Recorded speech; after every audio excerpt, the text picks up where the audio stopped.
Hello mga madi, another day, another vlog. For today's video day mga madi, ating klase na mga madi nyo. So nagi tayo estudyante ani mga madi, mura na tag. Una na kong buhaton na mabuntag mga madi.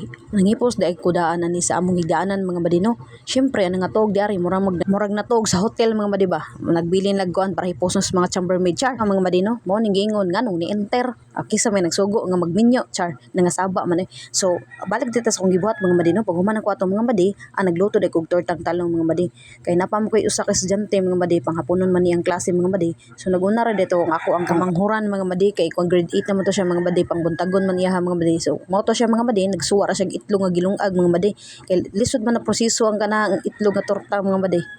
So pag humanday na mga madi, nang limpyo sa daiko sa tugkaran mga madi hararog ning non good nga nang limpyo chard bitaw nang limpyo juga nang madi kay ngano manglabam ko na ni katutaod mga madi lisod si kayo manglimpyo ka nga naisagbot ang imong palibot mga madi. Ug pag humana na mga madi ako ra dang gisud sa sako mga madi og pila is dagan sa istorya mga madi so humana ri kog ligo ana mga madi. Syempre init man mga madi so mamuta sa tag sunscreen mga madi kay bisad og ginanit ang mga madi aw. Biska na ta sa balay mga madi aw manalipos ta sa tawnaw mga madi para di ta mapagtong mga madi no. So kanang higayon na mga madi nang laban na ri ko ana mga madi no kay medyo daghan na gid mga madi ba di jud medyo mga madi daghan na jud kana mga madi mga 2 weeks na siya mga madi nga wa na ko nalabhi kini laging natay gripo mga madi magsalig sa ta mga madi di jud ta makunhon naglaba og dili mapuno atong basket or bitay-bitay dira sa CR mga madi. Ug pag humadi ang mga madi ang katong agi sa ako ang laban mga madi. Ako din ang gibuubos sa tanong mga madi. Mindset para ma-double purpose atong trabahoon mga madi bas. At the same time nang muubo tag tanom while ang laba mga madi no. Ingana dyan ang mga Pinoy mga madi no. Multitasking kay utok mga madi ba. Sus kana akong pagalabaha mga madi wa jud taon na nauga mga madi kay pagkataod mga madi ni bundak ang uwan mga madi. Nagtukog for the long time na gitong init ang mga madi ba. Sus ni bundak man mga madi so wa gitaw na uga mga madi ako la sa taong gihangir sa loyo mga madi.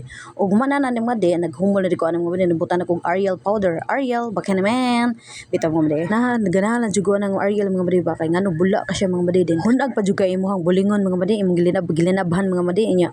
Usap-usad mga madi dali ra siya mahuman mga madi kay ngano dali ka siya kusukusuon mga madi ba. Murag nag-promote ani ay Ariel baka naman char.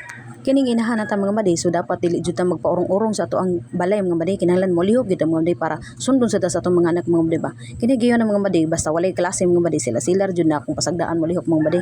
Pero karon mga madi ting klase man sumulihok jud mga madi. So mao na gingon nga ilaw jud ta ng tahanan mga madi ug wala ta mga madi wa joy kuan ang panimalay. Way kahayag mapunder char. Murag wa kabayad sa Bicom mga madi no kay mapunder mga madi ba. Nang humol ra ko na mga madi no so wala na nako gipakita mga madi unsa nako paglaba mga madi so kamo na lagi sumpay mga madi unsa akong paglaba mga madi di ba man na ihay-hay mga madi. So dirin lang ko to mga madi. Thank you sa pagtan-aw. See you on my next vlog. Bye bye.